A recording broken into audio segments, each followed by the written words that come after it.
how do we strengthen and bulletproof our immune system? That is the topic for today. First thing is, what is your immune system? It's basically your defenses, it's your army, it's your military to fight off the bad guys, the pathogens. Pathogens are microbes that cause disease. The derivation of the word immune comes from the Latin word immunis, which means exempt from public service. Now that's interesting. Now, if you break down this concept, it really means protected or free against insult, harm, or disease. So basically, your immune system protects you against disease. So the immune system is like immigration. So if something foreign enters the body, it has to go through the airways, it has to go maybe through the digestive system, and has to get the stamp of approval from immigration. And that's what your immune system does.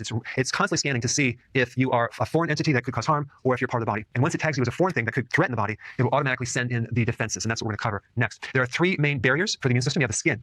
So you have all these friendly bacteria on your skin that actually help protect you against foreign invaders. You also have a fat layer that protects you, and you have certain acids that protect you on the skin. Then you have the mucus lining in your gut, through the airways, through the sinuses, that also capture and engulf foreign particles or microbes. Inflammation is another barrier that your body puts up to protect itself. The main cells in your immune system are the white blood cells, compared to the red blood cells that have a different function. You also have, in addition to white blood cells, you have friendly bacteria that help you as well. And the name of the friendly bacteria collectively is called the microbiome, or flora. And those microbes help you in many ways, from absorption of nutrients to recycling of bile to immune defenses. Just one of the things they do as a strategy is they'll make it so there's just not enough space for a pathogen to live, and they will make it so there's not enough food for that pathogen to live. So let's talk about the defenses of your immune system, the white blood cells. It makes acid to dissolve and kill microbes and pathogens. It will secrete poison to kill out these microbes. It releases free radicals. It will make hydrogen peroxide. You've probably seen that before, where you take hydrogen peroxide and you put it on an open cut. It just dissolves. It bubbles up and just kills off the microbes through oxidation. Our white blood cells actually make enzymes to help break down and dissolve microbes. Now, I already mentioned this one. Our microbes compete for food or space, but the white blood cells generate mucus and inflammation. And so these pathogens get caught up in this mucus web, and they can't really do anything else. It's like quicksand. Also, our immune system has a memory. Everything that's happening, so everything's in a database, and it can remember. Like, so way down the road, when there's a microbe that actually comes back in our body, and our immune system actually tags it because there's a memory of that, and it can destroy it. So it actually learns over time by being exposed to these pathogens. That's called building up your immune system. And this is why, as a child, it's not very healthy to keep a child just so utterly sterile that they're never exposed or they're never sick. It's a natural part of building the immune system. Then we get to something called the phagocyte. That's part of our immune system. The phagocytes are cells that eat things. They devour microbes, and they have a ravenous appetite for not just microbes and viruses and bacteria and yeast and fungus, but they will also eat up dead cells and debris. They are the garbage disposal for things that we don't want in our body. Just 1 liter of blood has 6 billion of these guys. Now, an interesting thing about phagocytes is that they're stimulated by acid. And I think this is why, this is just my guess, why when people take a lot of synthetic vitamin C, ascorbic acid, certain people get results even with synthetic vitamin C simply because of the acid. I would recommend just consuming apple cider vinegar. Apple cider vinegar has been known to acidify the body and speed up phagocytosis, just like any acid. So if you have a choice, I would recommend the food-based vitamin C, not the synthetic, but use apple cider vinegar to actually speed up phagocytosis. And another mechanism that I want to mention that I didn't write down, and involves certain white blood cells. If certain white blood cells are infected by a pathogen, we have this built-in mechanism that if the cell is invaded, it goes through something called apoptosis, where it kills itself off for the benefit of the entire body. Because if they let the microbes leach into their DNA and start reproducing, then they become the copy machine that just makes the virus over and over and over. Now, on the flip side, the bad guys, the pathogens, also have their defenses as well. They have the ability to block vitamin D, and they do it through the vitamin D receptor, because somehow they know that vitamin D is so essential for the control of your immune system that if they can block it, they lower the resistance to invading the cells, so they can take it over. The other thing that these sneaky little pathogens do is they can mimic your body tissue so you're not recognized by the immune system. They're very sneaky that way. They can also hide in calcium little igloos, little houses. And this is why antibiotics are not effective against something called biofilm. And that's a whole different topic. I put a video down below for more information about that. But these microbes have gotten very, very smart. Another mechanism, especially with microbes like the mycoplasma that doesn't have a cell wall, they keep moving. They'll move into one joint in the synovial fluid, another joint, and then your immune system is trying to attack them and they miss, and so they keep moving, so you can't get them. Another mechanism is these microbes have the ability to morph into different structures, so your immune system gets confused. Okay, so now let's talk about what to do about it.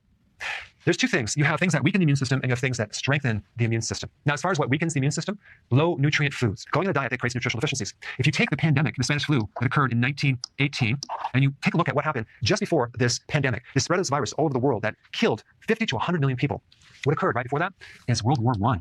Now, what happened in this war is you had this huge shift of transportation of food. You had rationing. You had the preserving of food.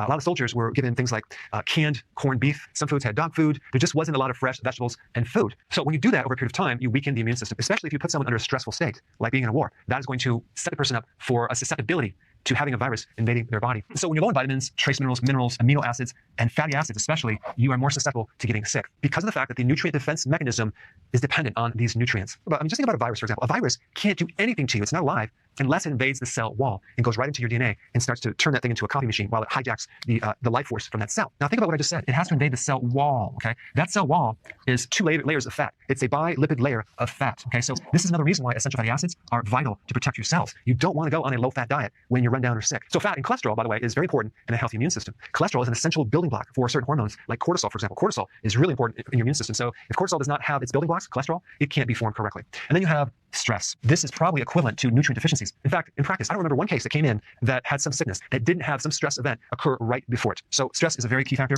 and I put some links down below for more information on how someone can extract stress. Low sleep also sets you up for being susceptible. It's connected to stress as well. And glucose. I just released a video on this one point. Certain viruses are activated more with glucose fuel versus other fuels. So you know about healthy keto and intermittent fasting. For those of you that are new and you don't know anything about it, check it out.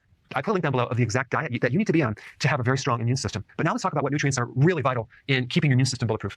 At the top of the list, we have vitamin C. And I'm not talking about synthetic vitamin C. I'm talking about a vitamin C from food or a food concentrate. Now, in nature, vitamin C always comes in a complex of many parts, not just one thing, ascorbic acid. But the foods that are highest in vitamin C are sauerkraut, bell peppers, berries, green leafy vegetables. Vitamin C has the power to stimulate the production of more white blood cells. Vitamin C is also stored in large quantities in your adrenal gland to actually help make adrenal hormones. Now, next one that's equally as important, vitamin D. I talked about that in the slide right before this. Vitamin D is an immune modulator. It's not really even a vitamin. It's a hormone factor that actually controls your immune system. So it has a function that goes way beyond just making bone. There's vitamin D receptors in all of your white blood cell and in your DNA. And when I mean modulate the immune system, I mean has a controlling factor over your immune system. And many people are deficient in vitamin D and they don't even know it.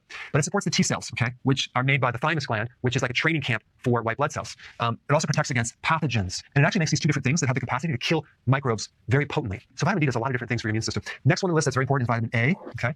Vitamin A provides the structural integrity of the mucosal cells in the sinus and the respiratory centers. The best source of vitamin A is cod liver oil, egg yolks.